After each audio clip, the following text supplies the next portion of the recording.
we carry that sense of isolation. So in the midst of an earth with 8 billion people on it, we all experience as isolated ourselves. And so in today's world, there's actually an epidemic of loneliness and isolation, which, because the mind and the body can't be separated, that loneliness translates into illness. And it's been shown, and according to studies, that extreme loneliness and isolation is as bad for your physiological health as smoking 15 cigarettes a day. But it's an epidemic in today's world, and that's the world that we're living in now.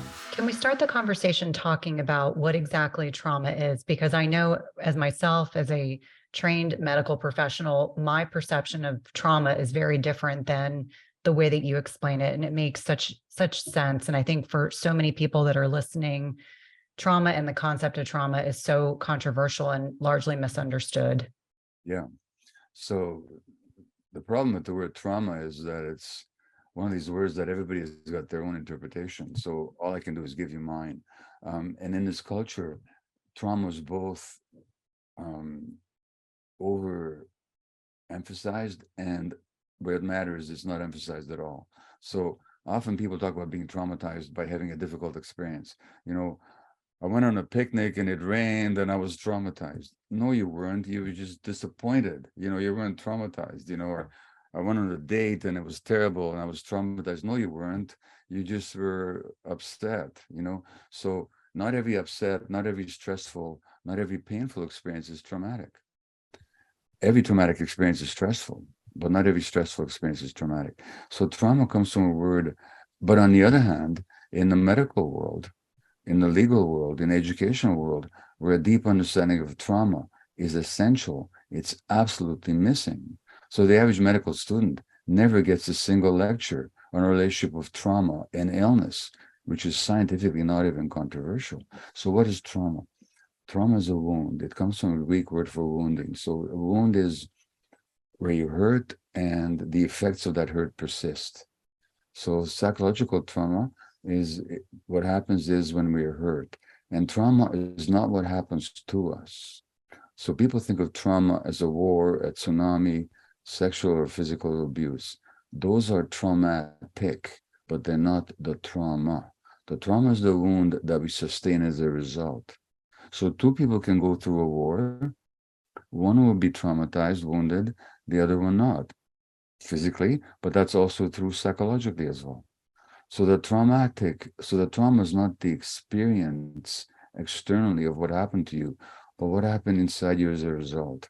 And the biggest impact of trauma, both on the psychological and the physical level, is a disconnection from the self. When children, for whatever reason, are being hurt, the only way they can survive or endure it is to disconnect from their sense of physical and often emotional pain. And then we lose ourselves. So trauma really is a loss of self, is what happens. And then that has all kinds of consequences physically and emotionally. But in a simple nutshell summary of it, trauma is a wound that happens to you as a result of what happened to you. And the impacts of that wound persist and show up throughout your life until you resolve it. And the impacts can show up physically in the form of illness, or mentally in the form of mental illness, or through behaviors like difficult relationships, addictions, and so on and so forth. So it has many manifestations. The source of it is this wound that you sustained. I hope that was clear enough. No, it was a beautiful explanation, and it allows me to kind of lead into something that you touched on, that our personality develops out of these experiences, and that our personality is a reflection of the traits we take to survive our childhood. And Yeah. when I heard you say that, as someone who did have a great deal of physical and emotional trauma growing up, it really made a lot of sense, because on the exterior, I looked like I got the good grades and all these things fell into place, but it was all a built up coping mechanism to survive what I was growing up in within my household. And, when you describe personality in that manner, it's really a direct reflection of our experiences as our younger selves. Yeah. And so, I could relate to that experience of yours because in my 40s, if you looked at me from the outside, I was a successful physician, quite respected in my community, occasional newspaper contributor, married with children, a success. And internally, I was depressed and alienated and workaholic and difficulties in my marriage and challenges in my parenting. And the traumas that I had experienced as an infant actually drove me into that successful path. So the world would say, this is a man who's functioning beautifully. That's not who I was at all. And having to explore that and then seeing the same patterns in my patients is what got me to start looking at health and illness in a completely different way. And so it's interesting when you touch on the fact that trauma can be at the root of a lot of our choices, our addictions, our habits. Where do we go from something being a habit to something being defined as an addiction? Because that distinction, I think, is really important for people to understand.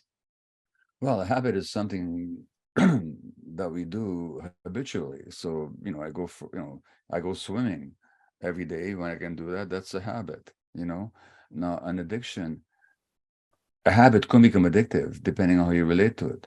So I define addiction, and maybe I'll ask you a question about it afterwards if I can. I'll define addiction as I do in this book, The Myth of Normal, as manifested in any behavior in which a person finds temporary relief or pleasure and therefore craves, but then suffers negative consequences as a result of and cannot give up despite negative consequences. So pleasure, relief, craving in the short term, harm in the long term, inability to resist despite harm. Notice I didn't say anything about drugs. I said any behavior. Could be drugs, but of course could also be eating, shopping, gambling, smoking, of course, which is a drug, um, um, pornography, the internet, gaming, extreme sports, relationships, anything. If you're craving it, gives you temporary pleasure, causes you harm, not giving it up, you got an addiction. And just in order to throw light, Cynthia, on this question, can I ask you, according to that definition, and I'm not asking you for any specifics, but was there ever any addictive pattern in your life, ever? Oh, absolutely. I think that because of my relationship with my father, who was very disconnected, not very, my parents were divorced at a young age, not Mm. very, very disconnected. He himself had trouble connecting and emotionally and otherwise. And he is an alcoholic and was emotionally and physically abusive. My relationship with my dad created the desire to have attention from men, as almost if I was trying to replace the attention I really wanted from my father. And No. that played itself out as a teen and an early adult until I started doing therapy. But for me, yes, I think that I got intoxicated with attention that I received from the Right. validation. Right. So you've already answered the next question, which I was going to put is not what's wrong with the addiction, but what was right about it. What did it give you? And it gave you something we all need. As children, we all need attention. Now, we need attention not for what we do or how we look or what people can get from us, but just because we exist. That's an essential need of the child. But if we don't get it in an unconditional manner, then we'll seek it whatever we can get it. So that the addiction comes along not as a problem primarily, but as an attempt to solve the problem. And in this case, for you, it was the attempt to solve the problem of not feeling valid unless you had attention from others. In my case, my workaholism was an attempt to solve the problem of not believing fundamentally that I was important enough just for existing. Because the message I got as an infant through my particular history is whether I wasn't wanted. And if I'm not wanted, one way to deal with that is to become a doctor and meet other people's needs. Then they'll want me all the time. But it's very addictive because it doesn't matter how many men want give you attention or how many people want my help. Fundamentally, there's a emptiness inside us that says, what if I wasn't pretty? Or what if I wasn't attractive? Or what if I wasn't smart? What if I wasn't helpful? Would they still want me? Would they still give me attention? And so it's addictive. You keep having to get more and more to fill that emptiness. So addictions are not a choice. They're actually an attempt to solve the problem of emotional pain. And that emotional pain always originates in childhood.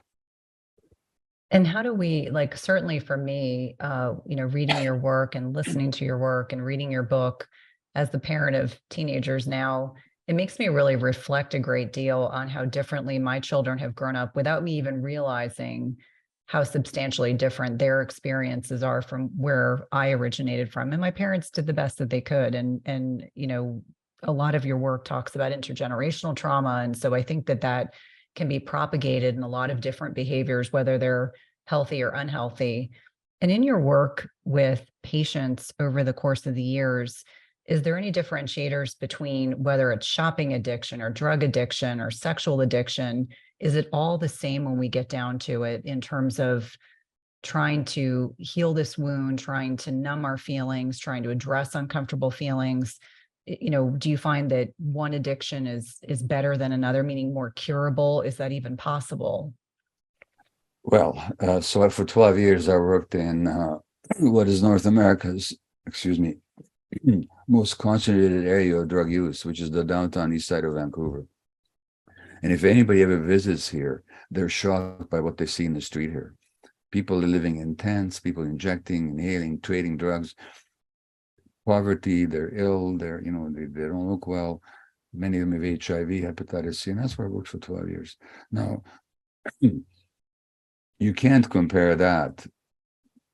You can compare it, but you can't equate it to my shopping addiction or to my work addiction. I didn't have HIV. I didn't have hepatitis C. I had a well-paid profession, you know. So in that sense, and their drug addiction, because of the nature of drugs and also because of the way society relates to them, is far more punishing for them. So in that sense, there's no fair comparison. So the differences are obvious. And also, it's physiologically difficult to get off drugs and opiates. You go through terrible withdrawal symptoms, you know. That's true. But if I look at the similarities, that's what they're striking. I could recognize myself in every patient I had, despite the obvious differences in our life conditions. They just suffered more than I had. They had suffered more deeper and more persistent trauma than I had. And so their physiology their brains were more prone to need drugs in order to temporarily feel better about themselves. But the emptiness that they had, I had it. The desperation to escape from my emotional distress, I had it. They had it. The behaviors that followed, which were compulsive and self-destructive, that was similar. The lying that I engaged in, the dishonesty in my marriage as a result of my addictive habits, that reflected the manipulations and dishonesties of my clients. So what I'm saying is that the differences are obvious, but it's the similarities that are interesting. And in that sense, most of us are very much like those very abject, drug-addicted people that we like to admit. And because we don't like to admit it, we look down upon them, ostracize them, and punish them. But really, they're just more extreme versions of ourselves because their suffering had been more extreme. It's interesting. I trained in inner city Baltimore, and this was in the 1990s at the height of the heroin crisis, Yeah. IV drug abuse, every socioeconomic issue you can think of, number one city for teen pregnancy, for syphilis, for HIV and AIDS. And coming from the suburbs, it was a baptism by fire, if you will. I have never been more humbled. The issues that my patients were dealing with, I thought to myself, it was the greatest the greatest opportunity to grow as a human being, because it made me Yeah. so profoundly empathetic. And then I worked in the ER, and you see everything there.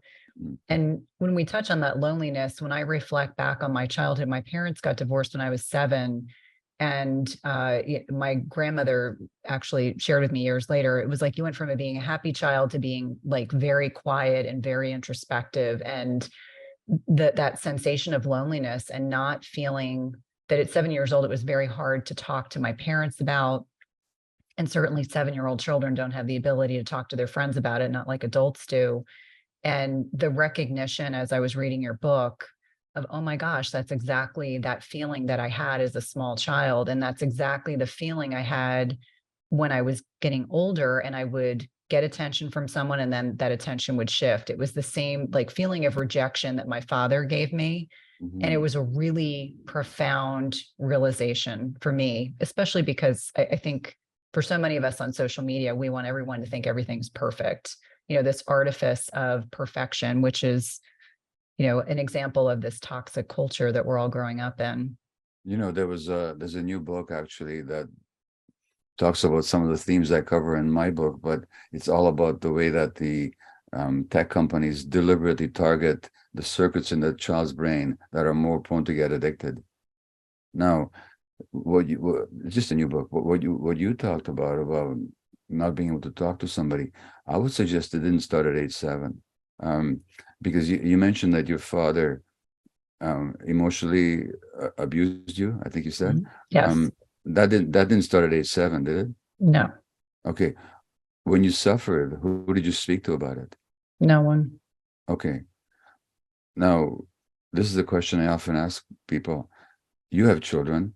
If they suffered just one episode of emotional distress, never mind abuse, who would you want them to talk to? I would want them to come to my husband or I. Yeah. Now, if you found out that one of your children had such a negative experience, just even once, even a fleeting, such not an ongoing one, and they hadn't talked to you, how would you explain that? I think I would struggle to find the way to explain. I'd be devastated. No, but you'd have that. Of course, you'd be emotionally devastated.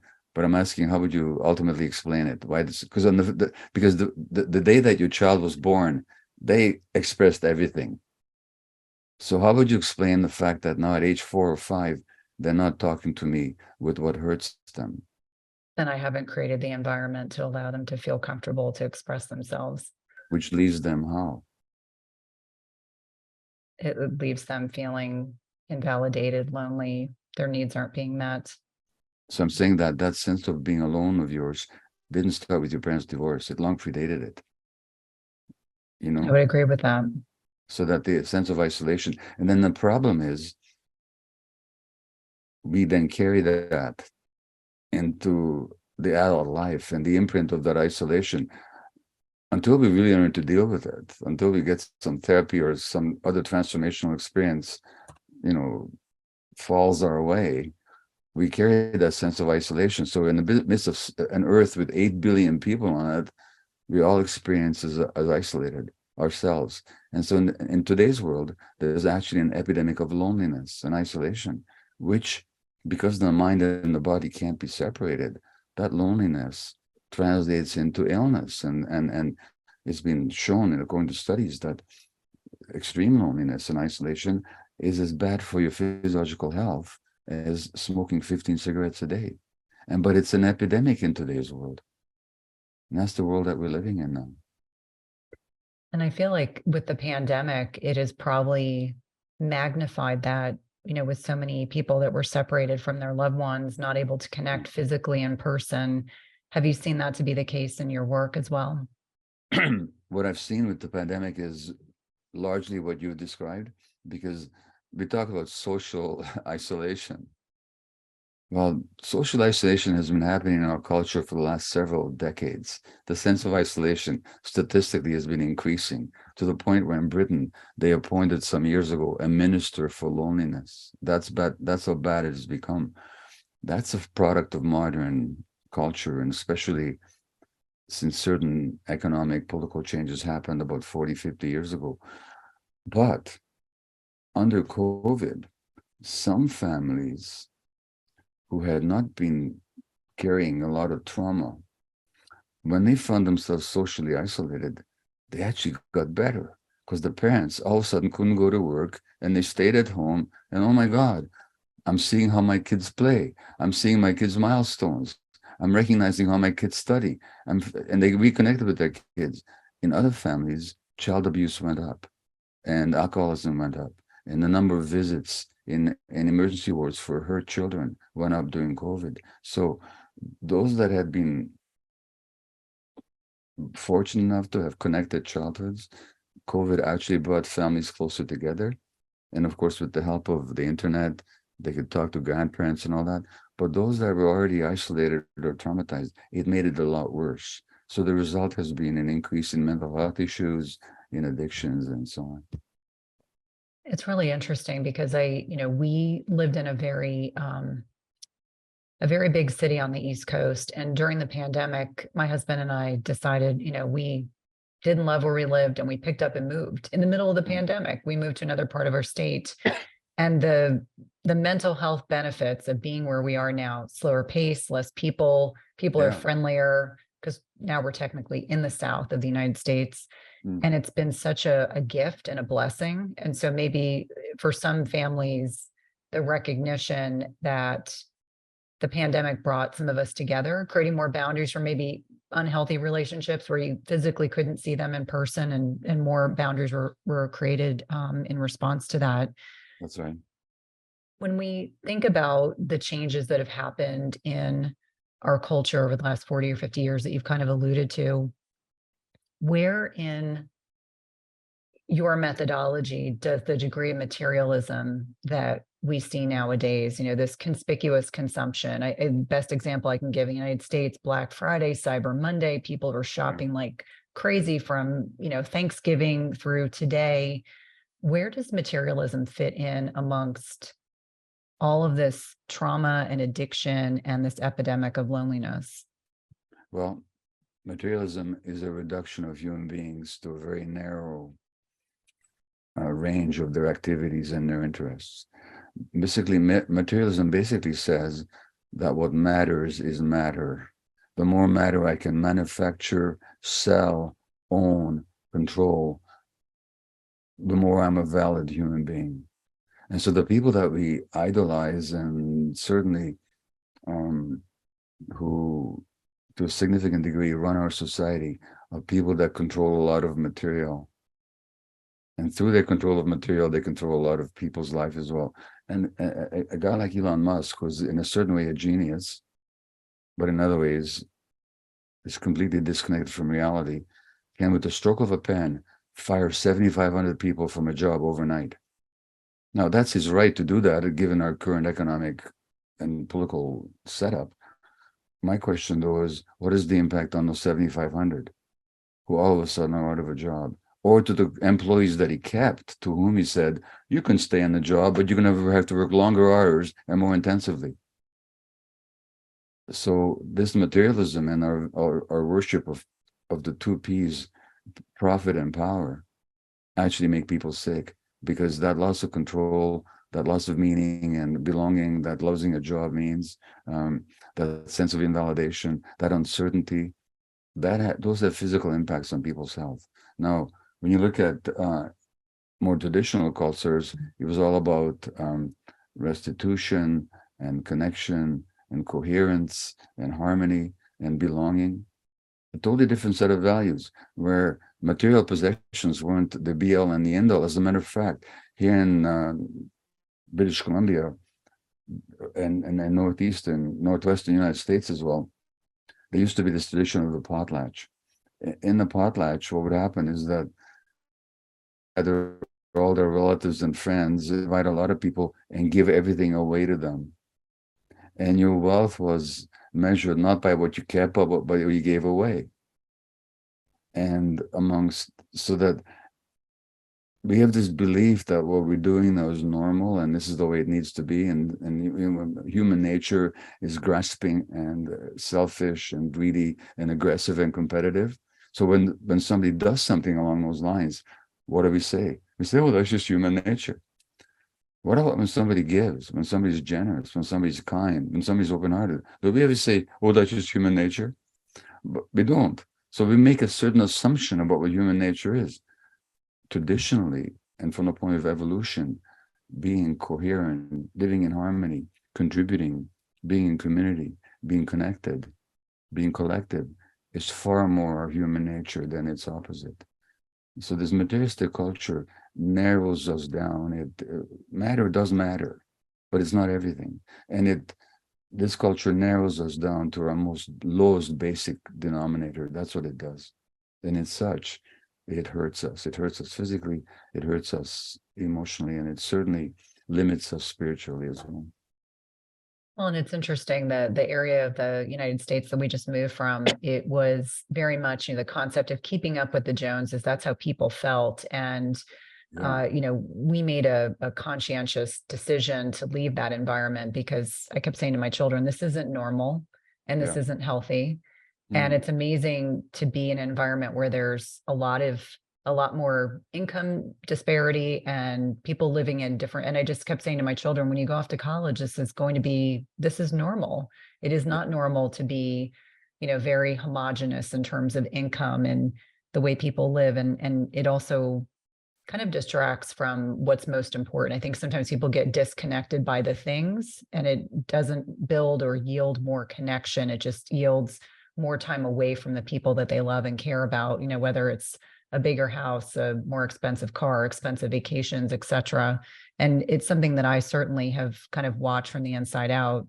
Being an introvert, I'm a big observer of Mm. trends and things that I witness, and certainly being a clinician, seeing a lot of that as well, how that showed up for patients, especially in the 2008 timeframe when there was this stock market crash and resultant real estate crash. And a lot of my patients would tell me they would literally just leave the keys to their home and just leave. They would just stop paying. It was just such a burden to have so much financial responsibility that they didn't fully appreciate or understand. It was almost like a noose around their neck, if you will. And so this society creates a lot of uncertainty, loss of control, um, conflict, and those are documentably the biggest triggers for physiological stress. I suppose what I would ask you is that in your own medical training, did anybody talk to you about stress and illness? Did No. anybody talk to you about the fact that the more trauma you have, the more likely to have autoimmune disease? That women with severe PTSD, well, this is a new study, have double the risk of ovarian cancer, that women sexually abused have a vastly increased risk of endometriosis, that people who suffer childhood adversity have far more heart disease, far more migraines. They don't tell us these things. It's almost like when you first start seeing it, you think you're seeing things. Well, you are seeing things, but that's because nobody ever told you that a lot of other people have seen the same things, studied them, and researched them, documented them, but that somehow never enters into our education. So as medical people, we're left blind to what's in front of us, which is that most of the problems that we deal with of chronic illness, mental illness, addiction, are actually outcomes of trauma and disconnection and living in a culture where trauma, disconnection are considered to be so normal that we don't even see them. Yeah, it's interesting. The issues with autoimmunity, and for listeners, if Yeah. they're less familiarized with that terminology, in your clinical experience, what types of autoimmune disorders are you seeing? Are you seeing it in more females versus men? Are you seeing more rheumatoid arthritis or celiac? What are the kind of typical manifestations you're seeing of autoimmune diseases? Well, so there's about 60 to 80 conditions that are identified as autoimmune, in which the immune system turns against the self. It's as if the American army invaded the United States with hostile intent. The immune system that's meant to protect us turns against us, attacks our nervous system, in which case we may get multiple sclerosis or Parkinson's, or we get it attacks our joints or connective tissue. Then we have systemic lupus or rheumatoid arthritis. Um, our guts, in which case there's inflammation, and then we have Crohn's disease or colitis. Um, Now, here's the thing. It's not what I see personally. It's what do the studies show. Statistically, 70 to 80% of autoimmune disease happens to women. And the medical profession throws up their hands and say, well, what's causing this? They're not looking at people's lives. Because the people who get autoimmune disease, in my experience, and also in more than one study, are people who are self-effacing, who are compulsively meeting the emotional needs of others ahead of their own, ignoring their own, who repress their healthy anger, who are very, very nice. They're sort of appeasers, peacemakers, and people who believe that they're responsible for what other people feel and they must never disappoint anybody, and who are therefore absorbing the stresses, not only of their own, but of their families and of their spouses. Now, which gender is actually programmed to do that in this culture?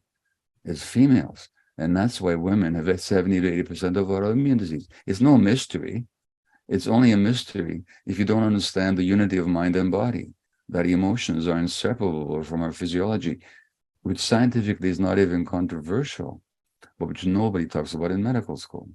So there's this astonishing gap between what science has shown and what we're taught as medical people in our education, which means that when you go to a neurologist or a gastroenterologist, rheumatologist, cardiologist, there's a Danish study this week that one more time showed the relationship between childhood adversity and adult cardiovascular disease.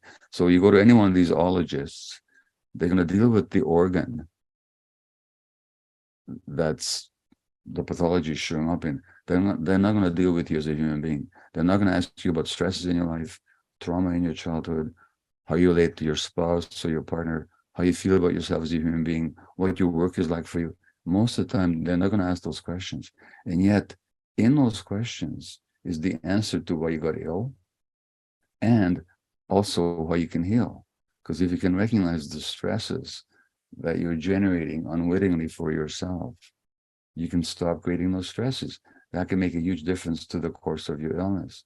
There's only one point I want to make, which is just pertains to you and I think we have to recognize, like you mentioned that you and your husband during the pandemic, you realized that you were not living in a very healthy place and you moved to somewhere much more congenial, much more connected, communal, interesting, peaceful. I have all kinds of choices available to me, but we're privileged. Not everybody in this culture has those kind of privileges. Not everybody can just move on and start doing something different or follow their passions the way you and I can, And this is because of materialism, this is a culture based on strata. And health itself is a social gradient that the lower down the pole you go, the more likely you are to get any kind of illness, and that's connected to social class and to race, not to race, but racialism. And I just, not that you and I can do anything about that in the short term, but I think we have to acknowledge it, that it's not just an individual choice, it's also a set of social circumstances. For example, in the US, 25% of women have to go back to work within 2 weeks of giving birth, which amounts to a massive abandonment of infants. But they can't help it because they have to, and the impacts are terrible. But these are social issues, so that we have, and again, nobody in medical school teaches you to look at the larger social picture. It's all about the individual organ, the biology of the individual organ. Everything is reduced to the material facts, but not to the context in which those material facts evolve and exist. And I think we have to keep that in mind. No, I totally agree with you. We are very fortunate, very privileged, and that kind of reductionistic methodology that is aligned with a traditional allopathic medicine where, you're reduced to, you're a kidney doctor, you're a cardiologist, you deal with, GYN, whatever it is that you deal with, and you don't think about other systems, and yet they're also interrelated. And I think on a lot of levels, the understanding that certainly for me, training in the inner city, I Mhm. always felt that whatever work I did with my patients, they really appreciated and valued. Mhm. And they were so unaccustomed to people being kind, just simple kindness. And then when I finished my training and moved to the area I just left, I remember feeling very differently about my patients. There was an expectation that I was serving them, Yeah. and there wasn't nearly the amount of appreciation. And not that I needed that validation, it was just observational that these people who had every economic, materialistic advantage over the patients I had initially trained around oftentimes were not particularly appreciative of anything. And so, to me, I feel very grateful that I had the opportunity to train with a group of individuals who taught me a lot, and taught me a lot on a very substantive level. In fact, the greatest patient experiences I've had as a clinician were the ones that I had when I trained in Baltimore, because those patients made such an indelible impression on me. And yet, in some ways they had the most disadvantageous environment. They had no access to fresh fruits and vegetables. They were oftentimes dealing with significant violence day to day, multi-generational, drug use. I would have 15-year-old patients delivering their second child. And I mean, Yeah. it was just a degree of um, experiences that really taught me a lot. I think if you really go into medicine because you want to serve others, those kinds of impressions really leave quite a bit on an imprint on your psyche. Well, in my case, so I was in family practice and palliative care first, and then I went to the downtown east side. And interesting to hear you talk about your experience, because I had the same. Um, in that downtown east side, I don't know if you agree with this, but it's hard to explain, to define, but I had a sense of greater authenticity. Um, Now, my patients lied all the time, and they cheated and manipulated. They had to, because they were drug addicts, and that's in this days of the war on drugs and the illegality of what they were doing and the ostracization they suffered from society. Manipulation and lying becomes like ways of survival. So it's not that they're always truthful, but they're always authentic, much more authentic than people else were. Like, they weren't pretending to be anything other than who they were. And in much of the rest of society, we get away with, or we even encouraged to practice this pretense, whereas these people are beyond pretense. So when one of them stole my cell phone, and I went after him, I knew, because it was gone as soon as he was, and I found him. By the time I found him, 20 minutes later, in his hotel room, the cell phone was already in a pawn shop. So we went to the pawn shop, and I got my cell phone back, and I says, and I know he liked me and he respected me. And I said, "Why did you do it?" He says, "What do you expect me to do, doc? I'm a drug addict." Jeez. I just had to laugh about it, But I really like those people, and they Mhm. taught me a lot, and they taught me a lot about myself.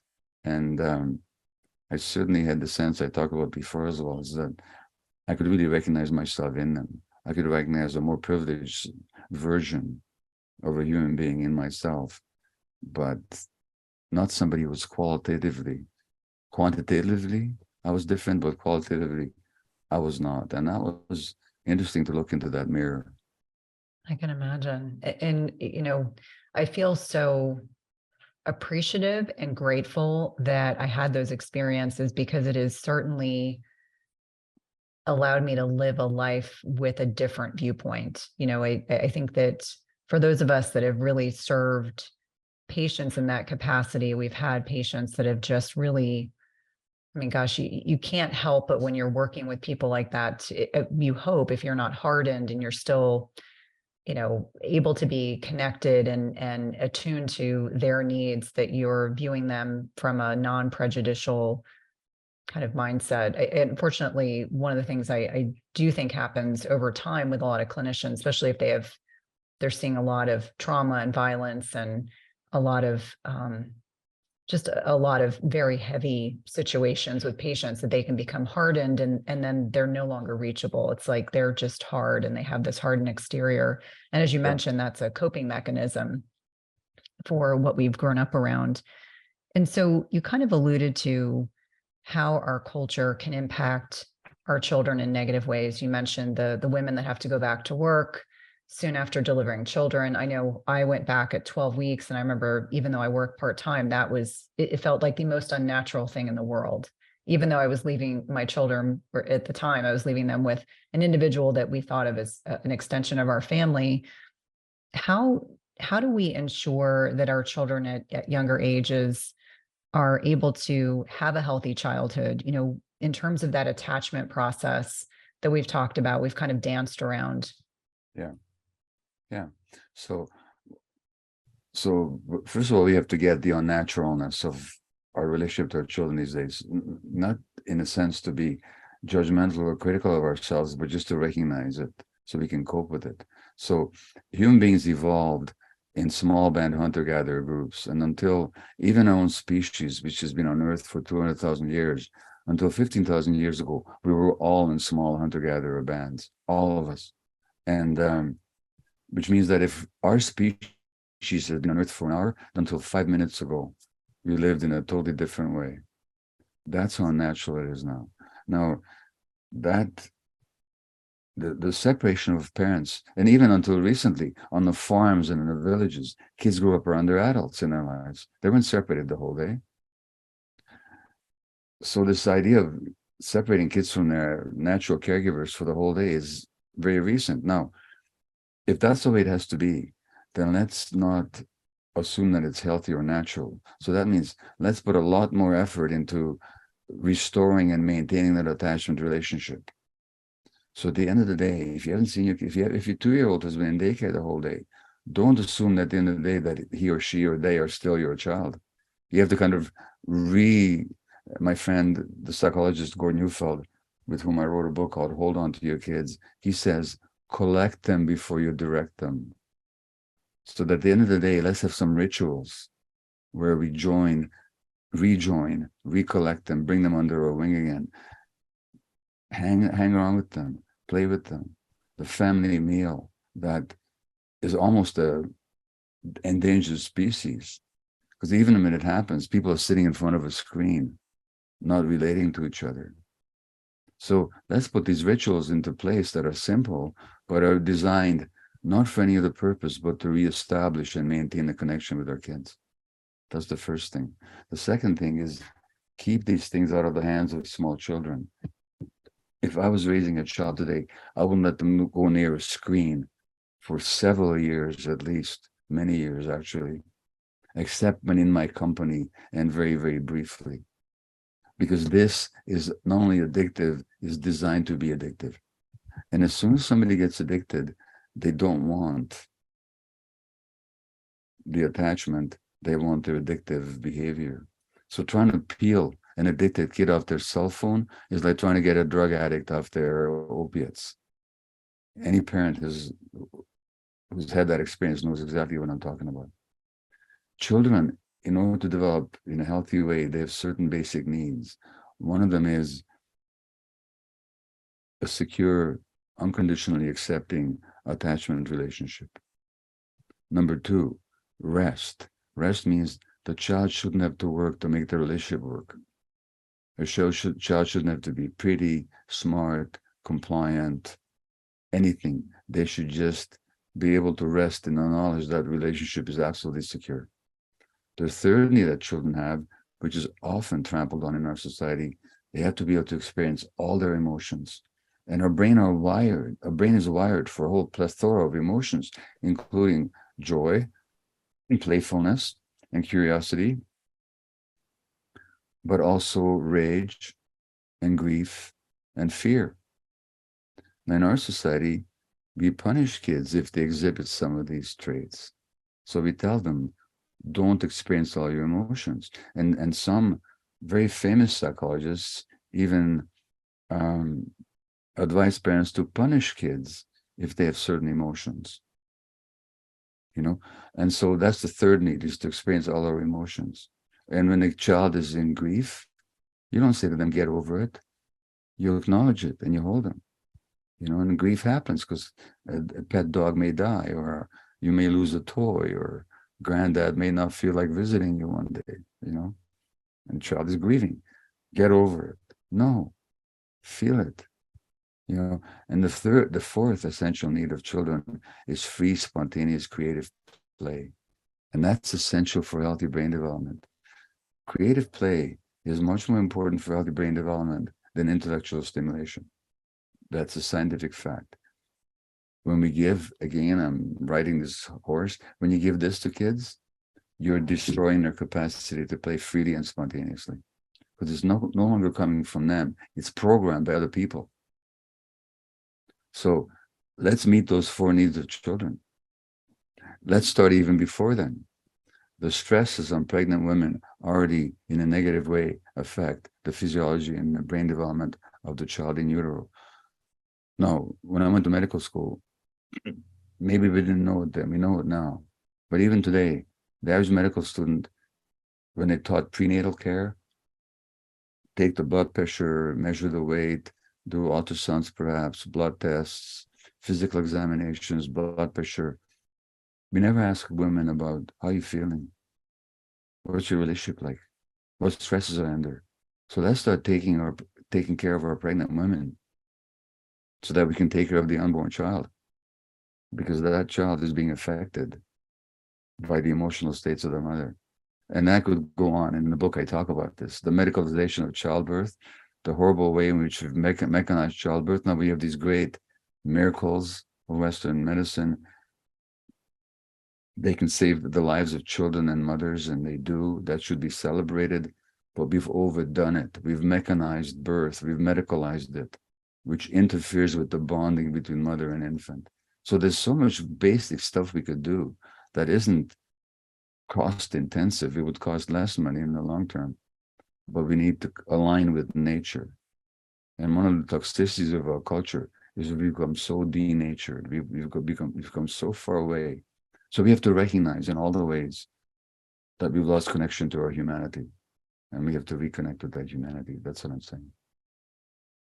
I think it's so important, especially I reflect back, I now have teenagers, but when they were younger, there was this push to, get kids into baby sign language and start, second and third languages before they hit preschool. And we never did any of that. I have boys, so there was a lot of free play because they just had so much energy. And that was the way to channel it. Take them to the park, let them play outside, get them on a bike.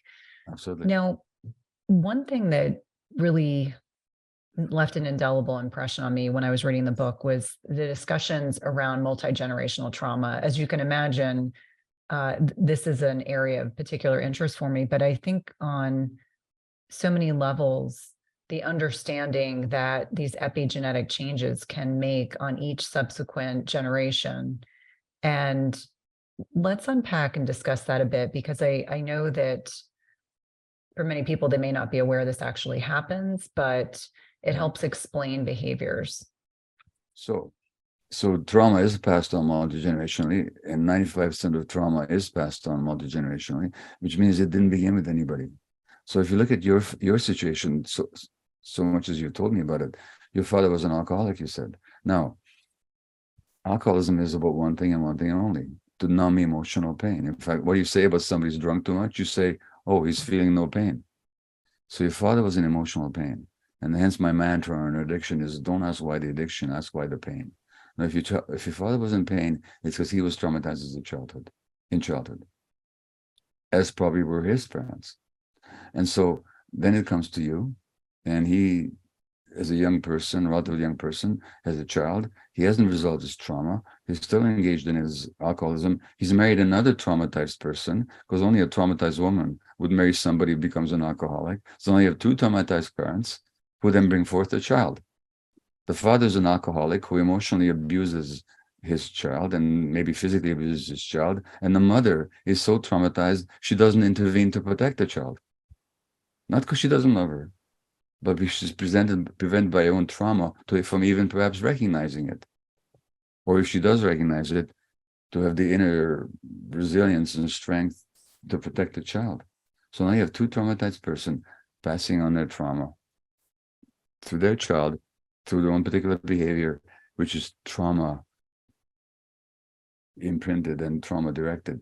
In addition to that, there's what you call the epigenetic effect, which is that the very functioning of our genes is affected by our life experiences, and those genetic, not genetic in the sense that the genes don't change, our DNA doesn't change, but how that DNA is triggered, how those chromosomes are active, how those genes are activated, turned on or turned off, that can have a physiological side to it, and those physiological impacts of how genes are activated or turned off is passed on from one generation to the next. So both epigenetically and simply through psychologically and emotionally and behaviorally, trauma is multi-generational. And so the healing of it in one generation is to prevent it from being passed on to the next. So you did something that your mother didn't do. You began at some point, as far as I understand your story, before you were children, you began to work on your trauma because you realized that your behaviors were destroying your life. And my guess is that your mother never did that. And that means, at least not before she had children. And that means by the time you had children, you were able to give a gift to your kids of somebody who may not have been perfect, but who had worked through their trauma. And to the extent that you'd worked it through, you weren't going to pass it on to them, which your parents passed on to you. So the trauma is multi-generational. The healing is also multi-generational in the sense that now when your kids have children, they're not going to pass on what you stopped. So both trauma and the healing of trauma are multi-generational, which is why we don't blame anybody, by the way. I mean, we can be angry and upset about your dad's behavior, but I would never blame him. It's a totally different thing. I'm not saying it's acceptable or to be condoned. I'm not saying you shouldn't have anger or pain around it, but to blame him, which is to say, you did this deliberately and to hurt me. No, he didn't. That's a fine distinction, but I think it's an important one, because in this society, we have a tendency to blame people. And I think our job, especially as clinicians, is not to blame people, but to understand them. I absolutely agree with you. And I think that, through many years of therapy and self-reflection and just being honest, I always say I'm the truth seeker in my family. Yeah. I view my parents very compassionately. There is no anger on my end. I mean, maybe when I was younger, I might have felt that way. But now I think my focus has really been on making sure I'm as healthy as possible for my children so that multi-generational trauma ends with me. And how is it that we go about healing? Like, how does that process start? Obviously, it's the recognition that there is a behavior that is an unhealthy one, and that can be defined differently for everyone. Certainly for myself, I had a good college roommate who basically said, "You've got some very unhealthy habits. Like, I really think you should go talk to someone." And that was the beginning of many years of therapy. And I think for most of us, I would say we're probably doing some degree of inner work throughout our lifetime. I mean, let's be honest, we're always a work in progress. But how do we heal? How do we work through this? Yeah. So for you, as for me, and for many people, it begins with suffering. And it begins with the suffering that we're actually unwittingly creating for ourselves. And then we have to ask, well, why am I doing this? And that's the first question. So you got to start with that question. Not why am I doing this in its self-judgmental way, but really compassionately. I call that compassionate inquiry. Not why am I doing this, but why am I doing this? So it needs to begin with that question. And for most of us, what initiates that question is some degree of suffering. And whether that suffering shows up in a form of physical illness, I don't recommend that way of learning, but when physical illness happens, it often acts as a teacher through a mental health condition like depression. So if you don't see depression, for example, as a disease, inherited or otherwise, but if you just take the word depression, what does it mean? It means to push something down. Now, what are we pushing? I've been treated for depression, and I've taken antidepressants, and you know what? They even helped me. So I'm not here to speak against certain treatments, but I'm saying those treatments only affect the symptoms, not the underlying dynamics. And so depression means pushing down. What am I pushing down when I'm depressed? I'm pushing down my feelings. Why am I pushing down my feelings? Because in childhood, that's how I survived. So if you start asking these questions, well, why am I depressing myself? Then you can start looking for the answers. Now, healing the world itself means healing comes from the word whole, the Anglo-Saxon word for wholeness. So healing means a movement towards becoming whole. How can we not be whole? Because the essence of trauma is what I said earlier, is disconnection from ourselves. So healing ultimately is reconnecting with ourselves, becoming whole again. And even in addiction, when people talk about recovery, what does recovery mean? Recovery means finding something. When people recover, when I ask people, what did you find when you recovered? They say, I found myself. So, which is an important lesson that medical school never teaches you. There is a healing capacity inside all of us. There's an authentic self that we all can embody. An illness of mind and body, in most cases, represent, in not all cases, but especially chronic illness of mind and body, always represents a disconnection from ourselves. And healing is becoming whole again, reconnecting. Many pathways towards doing that. I outline some of my recommended pathways in this book. I'm sure you have your recommendations. I don't think there's any one size fits all, but it begins with the question of why am I doing this? And how did I learn to do this? And how do I reconnect with myself? So that's the basic challenge, and it's the path. The ways to do so is probably beyond the limits of this conversation for me to go into in detail. But again, I teach the ones I understand best in the book, and there's many others that are equally good that I don't teach, that other people do.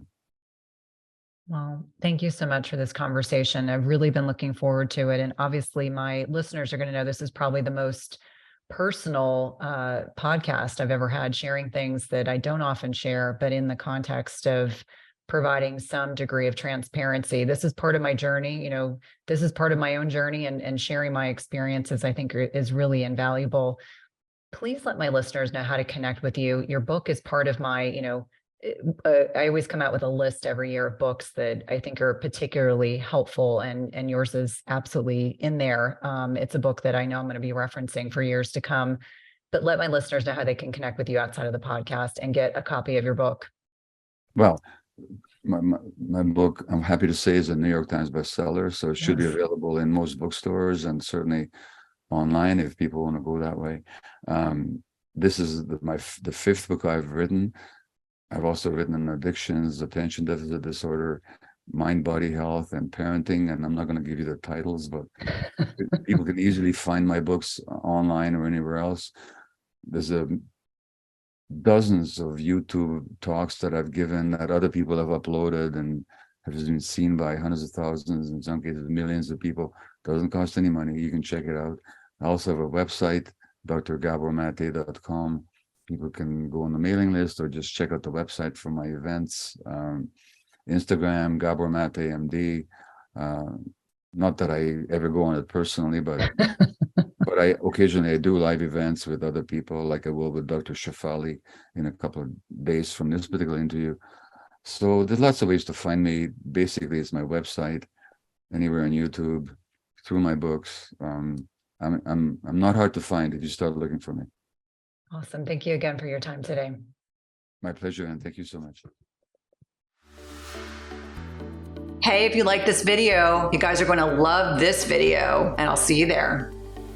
We are trained in our education to really memorize certain aspects of science that get really applicable in treatment of disease, but not so much for prevention. And yet, as we go on, we start to open our eyes to the fact that many of these diseases could be prevented in the first place.